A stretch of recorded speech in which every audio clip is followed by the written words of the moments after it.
and welcome to this week's Movie Math, where Disney isn't known for thrill rides, unless you count studio drama. What a roller coaster! With some Star Wars fans, although it does seem like almost all of them, tearing the Acolyte to shreds like it was Cinderella's dress for the ball, here comes Pixar, still reeling from its own drama, mind you, with a shocking last-minute save. Bob Iger, still alive, baby! Although why do we always have to cut these things so close? Why do I say last-minute save? Well, the industry was, they were just hoping that Inside Out 2 would be the first 2024 movie to open at 100 million or more. Usually by now in the year, we would have had 3 to 5 openings at that level. And going into the weekend, the industry, having learned its lesson with pie-in-the-sky projections, was like, well, hopefully 80 to 90. And maybe if we've been really good this year, an outside shot at cracking the century mark. Well, Inside Out 2 blew right past the century mark. Waved by, hello as it passed by. Not only almost doubling the debut of Dune Part 2, the previous record holder for the year. In fact, this is the biggest opening at the movies since Barbie last summer. But Inside Out 2 also delivered the second best opening ever for an animated movie, edging out Super Mario Brothers by about 10 million. And with all the competition these days, Disney still has 4 of the 5 top animated openings of all time. 3 of them from Pixar. So Pixar's like, whew, we need that. We need that safety net. And they're all sequels. So Bob Iger's, Daddy Iger's sequels mandate, while it might be soulless, it does seem to be the right move business-wise. Super Mario Brothers, by the way, now might be stuck in the middle, might have been knocked down a spot, but at least it's the only non-sequel on the list. Although, to be fair, it is based on existing mega popular IP. Some of you might be wondering, where the heck is Across the Spider-Verse on this list, Grace? It's close. It opened at 120. Now, back to this top 5, every single one of these babies joined the $1 billion club. And with almost 300 million in a single weekend worldwide, it looks like Inside Out 2 is headed there as well.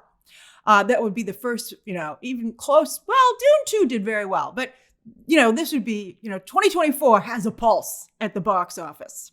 Movie theaters, of course, are thrilled. They haven't been this busy since last summer with Barbenheimer. And the Hollywood movie industry, it appears, ain't dead. The target is just a little bit harder to hit. So let's talk about that. How did this happen? Well, this is also fascinating. So Thursday night, Inside Out was performing. We talked about this on Friday. It was performing on par with Toy Story 4, which had opened with 120 like Spider-Verse 2.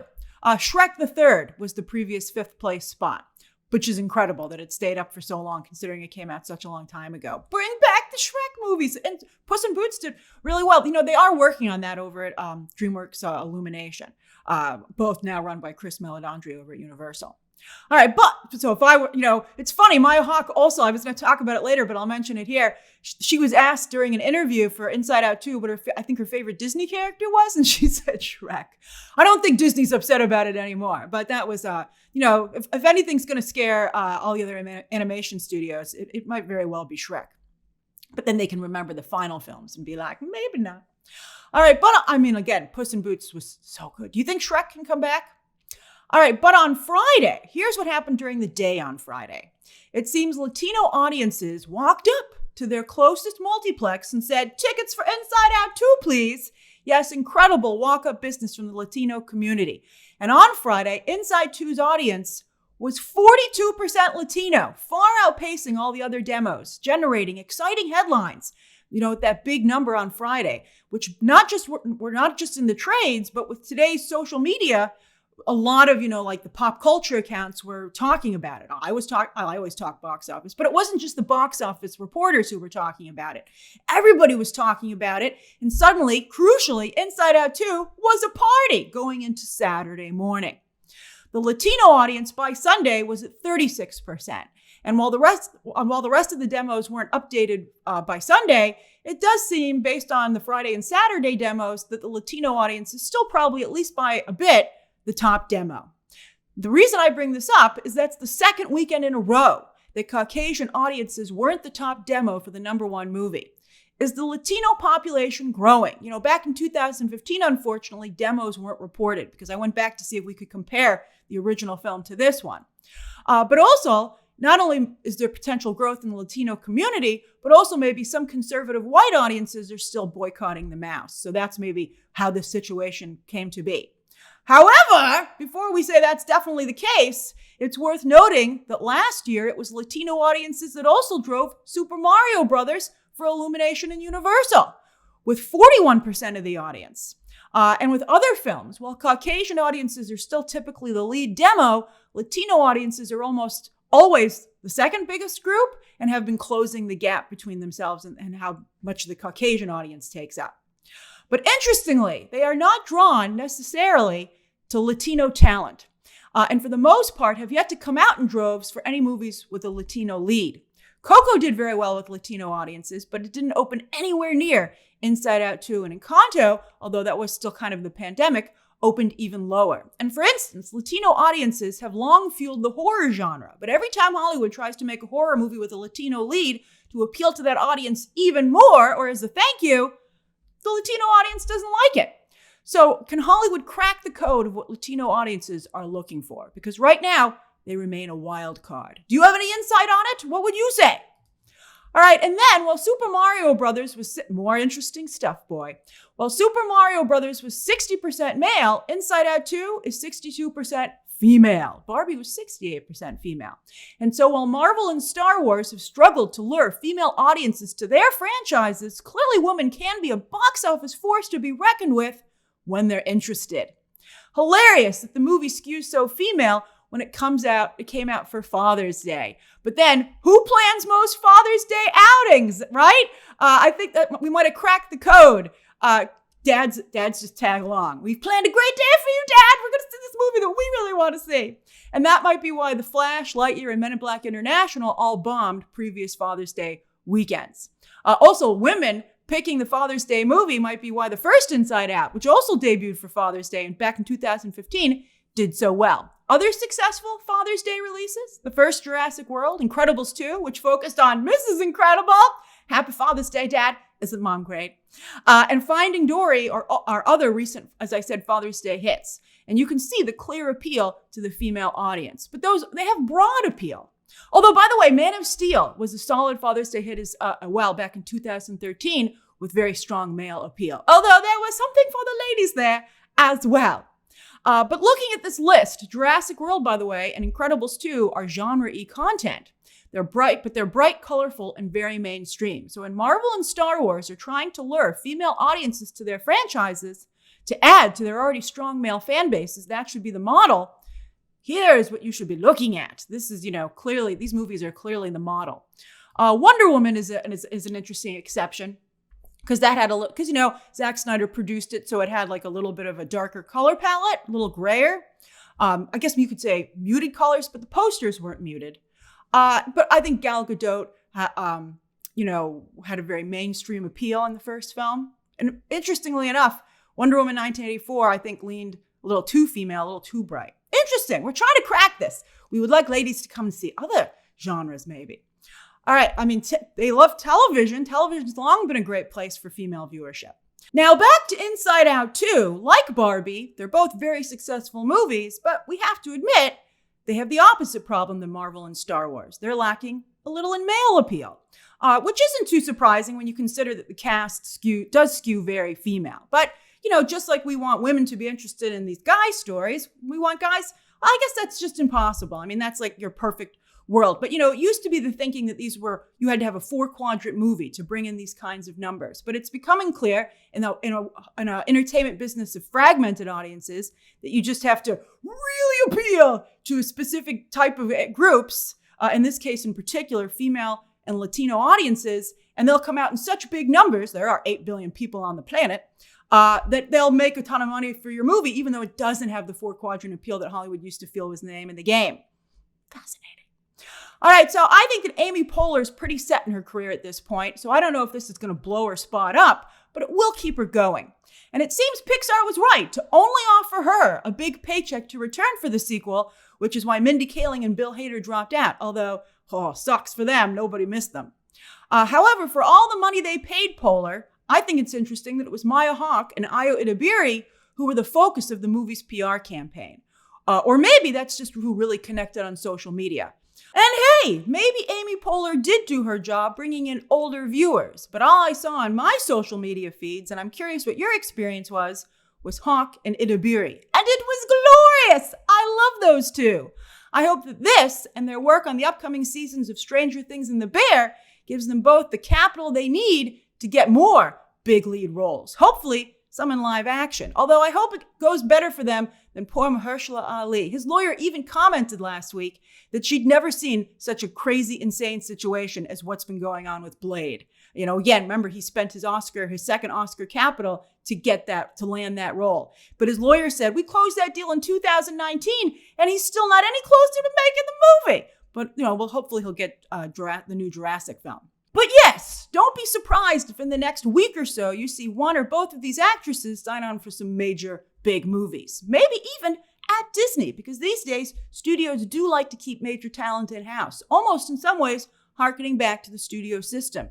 Timothée Chalamet and Margot Robbie just recently signed major deals with Warner Brothers. Where could these actresses be used? Well, Disney has plenty of places. They also just signed a deal, by the way, as we talked about on Friday, with Dwayne Johnson. But they've got their big, obviously, marquee franchises, Marvel and Star Wars. They have their theme park rides turned into movies, their live-action remakes of their animated classics, although, of course, they're running out of those. They still have a couple left, though. We'll talk about Hercules in just a second, because here's the thing. Voicing a Pixar character still has a lot of prestige, whereas these other gigs, are probably largely salary-driven, right? And maybe even participation, box office participation-driven. But so it's. What do you think? Do you think Maya Hawke and Ayo Edebiri do you think they should take on maybe one of these Disney projects, right? I mean, both of them are trying very hard to build prestigious careers. Although Edebiri already has so many awards, maybe she in particular is in a good place to maybe do some things that are a little bit more commercial. But an interesting comparison is Austin Butler, his name has been circulating for a couple of Disney projects. And he actually commented on the Pirates of the Caribbean rumors the other day, very savvy. He didn't say yes or no, or if he wanted to do it or not, but he did say he loved those movies. Although it was funny, he was like, when I was like in fourth grade, and you're like, why you gotta do Johnny Depp like that, man? All right, so since he said maybe he'd do a Pirates of the Caribbean movie, I thought he was trying to still, become a little bit more prestigious because he got that Oscar nomination once. I thought he would be focusing on that a little bit more. But so then maybe he is a front runner for the Hercules live action adaptation. I don't think he's a fit for that role necessarily. But, I don't know how muscular they want that character to be in live action. I could see it in some ways. But, a big franchise is the foundation of a movie star. For instance, Matt Damon's career, the foundation is the Bourne movies, right? And you can still, be considered highbrow and prestigious because Robert Downey Jr., aka Tony Stark, was able to just win an Oscar, although it was only after he'd been out of Marvel for a couple of years. Margot Robbie, Barbie has helped her a lot, although it does seem to have hurt her a little bit in the prestige category. But I'd be curious to know what your thoughts are on what Hawke and Edebiri should say if Disney says, do you want to be in Big Thunder Mountain Railroad? Oh, they'd be great in that, though. All right, is Pixar totally out of the woods? Of course not. Elio, it might be a charming movie, but it ain't making this kind of cash. And by the way, some people are like, see, you shouldn't have put those other movies on Disney Plus. None of those movies were going to open this big. They just weren't designed that way. And Toy Story 5, well, it is the fifth entry in a franchise that has performed exceptionally well. And we just talked about how all these big movies, animated movies, are sequels. But people were already starting to turn on that franchise with Toy Story 4. I mean, it's very much in danger, if not already there, of overstaying its welcome. Although that's the problem when you build your theme park based solely on IP. They have a Toy Story Land. You got to keep creating new content to keep it relevant. But how long can they make Toy Story content and it still be good. I mean, this new movie would have to be absolutely flawless. And even Inside Out 2 isn't flawless, by the way. A friend of mine who saw it this weekend said that while the movie was only okay in her opinion, it was a good time at the movies. And that's something Hollywood should also pay attention to. The importance of just having a really good time. Even again, if you might not be like, that was the best movie ever made, you're like, I had a really good time going to see it. I did as well at my press screening. Audiences definitely had fun with Inside Out 2. The audience scores are very strong, even on Rotten Tomatoes, as Inside Out 2 didn't do anything to offend specific groups. The first Inside Out, though, by the way, won Best Animated Feature. So does this sequel have an Oscar in the bag as well? Well, there could always be a last-minute wild card, but I think the only real competition that we can see so far is Piece by Piece, the Pharrell Williams bio done Lego style, and also Warner Brothers' Lord of the Rings anime film. Although I was a little bit disappointed that they released like a preview of it, some stills, and I was like, that looks nothing like the concept art. I mean, maybe it'll move Castlevania style when we see it in action, but I'm a scooch disappointed. I still think it'll be nominated, though, because it's very interesting what Warner Brothers is doing there. And I know some of you might be like, what about the Wild Robot, Grace? Well, I'm sorry, but it's an Iron Giant ripoff. Sorry, not sorry. Shockingly, though, a Lego movie has never even been nominated, and they nominate some really commercial films in this category. So the fact they couldn't even get a nomination to me is surprising. But perhaps telling Pharrell Williams' story and the message behind that, which I think just from the trailer looks very inspiring, that might be what it takes to get the industry, the Academy voters, to take a Lego movie seriously. All right, as for the rest of the box office, the other big headline is that Bad Boys 4 held up extremely well, dropping just about 40% in its second weekend. Domestic, it's already past the century mark, and globally, it's past the double-century mark. That's just about half of what the last film did in just the first 2 weekends. That's extremely promising. Of course, Bad Boys 4 does benefit from being counter-programming to Inside Out 2. If the ladies did let Dad pick the Father's Day movie, he likely chose this one. Or maybe Kingdom of the Planet of the Apes, which only dropped 4% this weekend. Seems that was very popular with some dads. But Bad Boys is clearly not only still a very strong franchise, but its fans have also made it clear that they will support Will Smith, or at least he doesn't deter them from their favorite franchise. And the movie's not only doing well at the box office, but it's already hot on digital. I was shocked last week to see it already in the top 15. Do you know how unusual that is?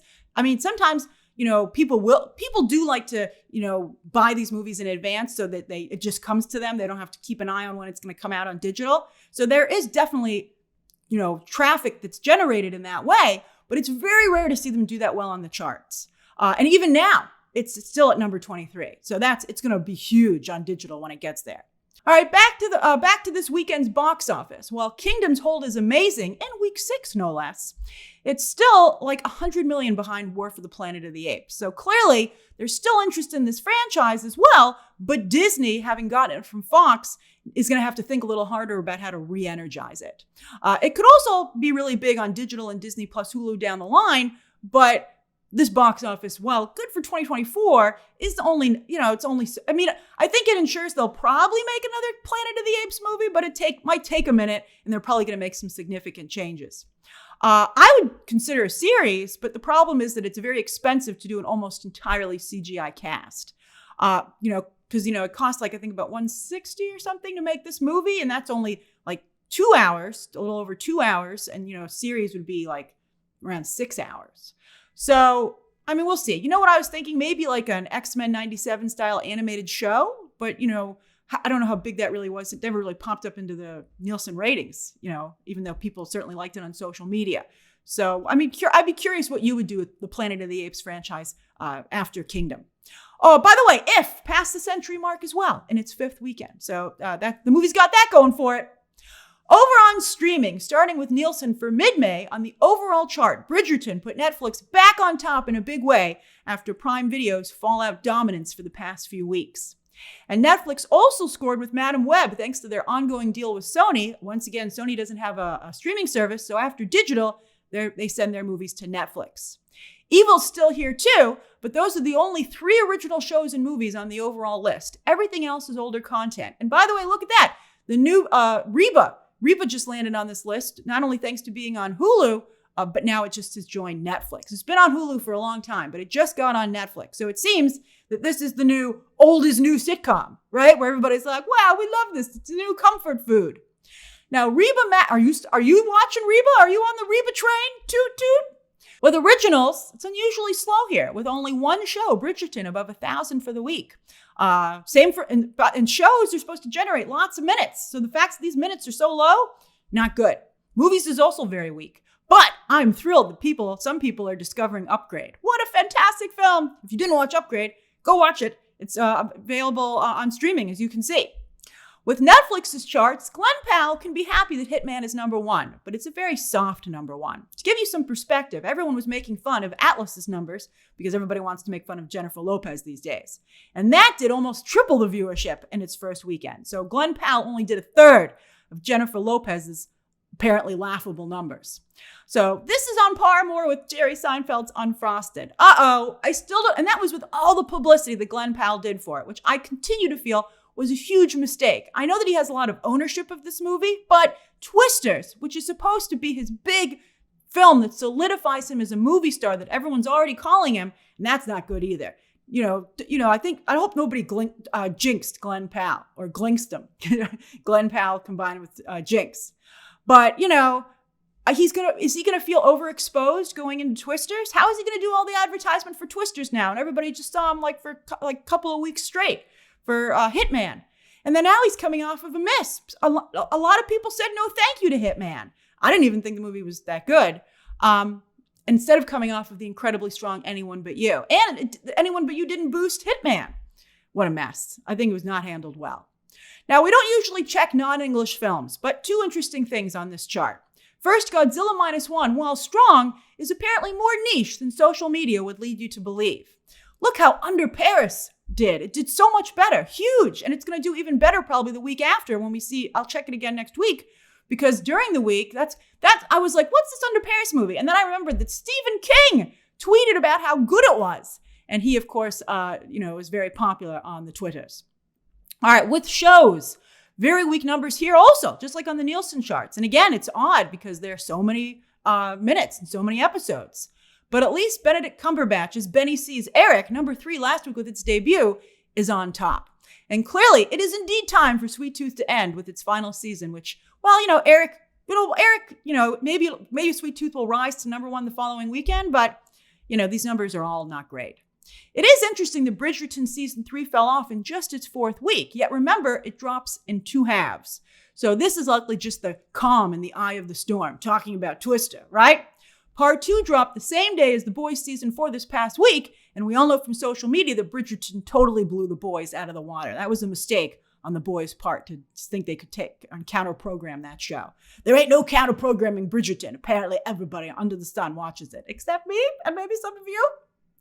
On iTunes, Civil War, still number 1. Another huge win for A24 with this movie.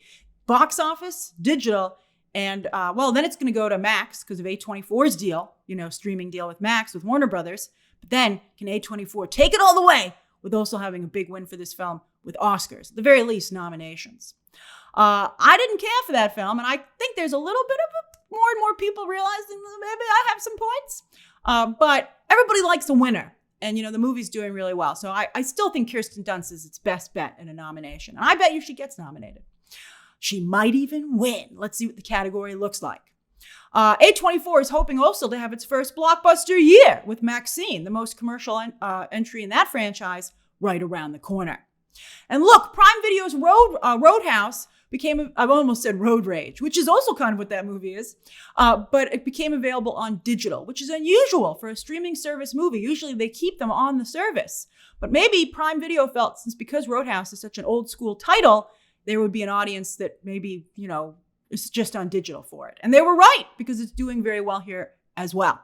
Speaking of Jake Gyllenhaal, thanks to his new Apple TV show, he's everywhere. The original Presumed Innocent is also doing very well here. It was in the top 10 a couple of days ago, and as you can see, it's still right outside of it. I'm actually enjoying the new series. It's a very slow burn. I'm enjoying it more because, it's something I'm not covering, so I can just turn my brain off and watch it. And I like Jake Gyllenhaal. And it's, I think it's pretty well made. And it's also, it got a little slow, but now it's turned into a procedural. and with like lots of courtroom stuff. And so that's interesting. But I still think the movie's much better. So I'm very glad that it's getting some attention thanks to this series remake. As for this coming week, I think it's going to be very hard for the Bike Riders or The Exorcism to unseat Inside Out 2 or Bad Boys 4. I bet they remain 1 and 2 next weekend. If anything, Russell Crowe has the best shot since The Pope's Exorcist did okay, and horror has a built-in audience. You know, I'm shocked that David Hyde Pierce is in this movie. He wouldn't do the new Frasier, but he's willing to do this Exorcism movie with Russell Crowe, although it kind of makes me want to see it. Kinds of Kindness is a hot ticket this coming weekend. Yorgos Lanthimos and Emma Stone's follow-up to Poor Things. Already! But it's starting out in limited release before going wide the weekend after. It could have a very strong per theater average to boast, which will, I think, get attention for it. It's interesting, you know, Civil War went right to wide release. And because this is such a slow weekend, I think Kinds of Kindness maybe should have considered that as well, because the weekend it goes wide is very big already with A Quiet Place Day 1 and Horizon, although I don't know if anyone's going to see Kevin Costner's Western. He spent his own money on it. He and Francis Ford Coppola can pour out a drink together for all their money. But that's incredible. They had that kind of cash to burn. Poor Things was, Kinds of Kindness is ridiculously too long. I almost thought I'd go see it. I was like, well, if it's a limited release, I can go see it maybe, and maybe I'll review it. You know, maybe there's something to say. But then they were like, it's 2 hours and 44 minutes. And I was like, no, peace out. That's too long. Poor Things was 2 hours, 22 minutes. Maybe I'll change my mind, but that's really long. Especially for that type of movie. Do you think you can do it? I know some of you will be like, yes, and put it in my veins. But let's see how many of those of you there are. As for streaming movies, Netflix has the documentary Black Barbie produced by Shonda Rhimes on Wednesday. I checked out that trailer. It's excellent. And woo, what's this? Oh, Jessica Alba moving in on J-Lo's territory. Perfect timing, it seems. Trigger warning drops Friday. Welcome back, Jessica Alba. She, of course, took a break to make a fortune with her honest, home care, home beauty company. Finally, with shows, The Acolyte, The Boys, and House of the Dragon are now all underway. And, it's weird. The Acolyte, they're all kind of like, I think, a little underperforming. And I guess The Acolyte actually has a bit of an edge that at least some conversation is being generated around it. We'll see. I mean, the Tonys were on last night, so maybe that ended up being competition for House of the Dragon. A lot of you said you didn't even know House of the Dragon was on last night, which maybe makes me think they rely too heavily on online advertising. But we'll see. I'm having a great time with these shows. I'll continue to break them all down. My House of the Dragon breakdown is up right now for the debut episode for season 2. And are you watching all 3 of these shows? Now that they're actually here, what do you think of them? And that's this week's Movie Math. What have you been watching? What do you plan to watch? And what do you think of Inside Out 2's mega success? As Hollywood struggles post-pandemic and in the streaming age, what lessons do you think can be taken away from this? Share your thoughts down below, subscribe today, and of course, as always, you can check out some more videos right now.